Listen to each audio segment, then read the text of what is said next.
Fair Play Projects. So our next step is going to be to make our bias button loop.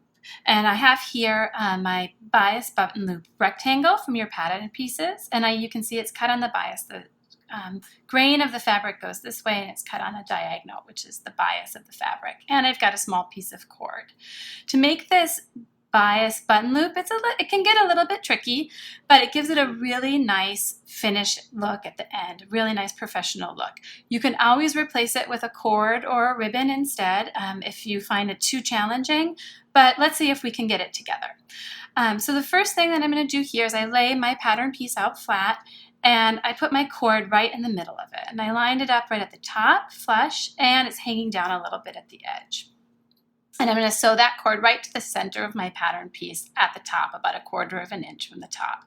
And I've sewn that over a few times. I've gone front and back and front again on my seam just to get it a nice secure. You're going to end up tugging on that cord and you want to make sure it's not going to come out when you tug. The next thing we'll do is fold the fabric around the cord. And this, you don't have to press this over. You can kind of just hold it in place. You don't really want to see a crease line here. But we're going to bring that to the machine and we're going to sew right along the edge, close to the cord, using the zipper foot on your sewing machine. And that's going to allow you to get very close to that cord, even though it adds that bit of bulk in the fold. Now I have my zipper foot attached to my sewing machine and I'm ready to sew my bias button loop fabric piece around my cord. Fold it around and I'm going to tuck it right into the foot here. And what's nice about the zipper foot is it allows you to sew right along the edge of the cord without sewing into the cord. You just want to make sure not to do that. You won't be able to pull the cord through if it's attached to the fabric. But the zipper foot should pretty much stop you from doing that. So I'm going to get started here, sew down a little bit, and I'm going to back stitch here to secure that seam. And now sew forward all the way down along the edge of that cord. So here I have my bias button loop. It's now sewn down right at the edge of my cord. You see I have quite a bit of seam allowance here, but the cord is sewn and tucked right inside.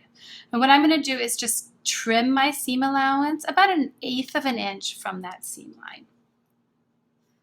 So coming right up and trim that down. You want to get rid of the bulk of that fabric in the seam allowance. And when I get at the top, I'm going to give that a little bit of a diagonal clip, like that.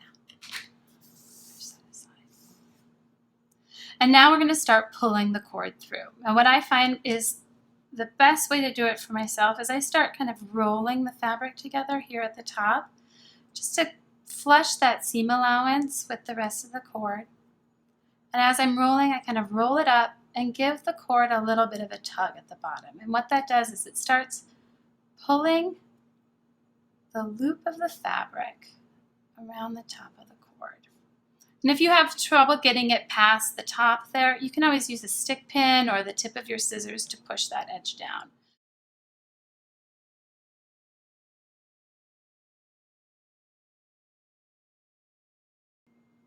So it should pull through pretty smoothly. And as you can see, I'm starting to get it to come through. And your seam allowance is tucked right inside that cord. So I'm going to snip that off. And you've got a beautiful little tube of fabric all sewn shut. Your seam allowance is tucked inside. And we're going to loop this together to make our bias button loop. So we match up the raw edges at the end. I've got a little loop of fabric here.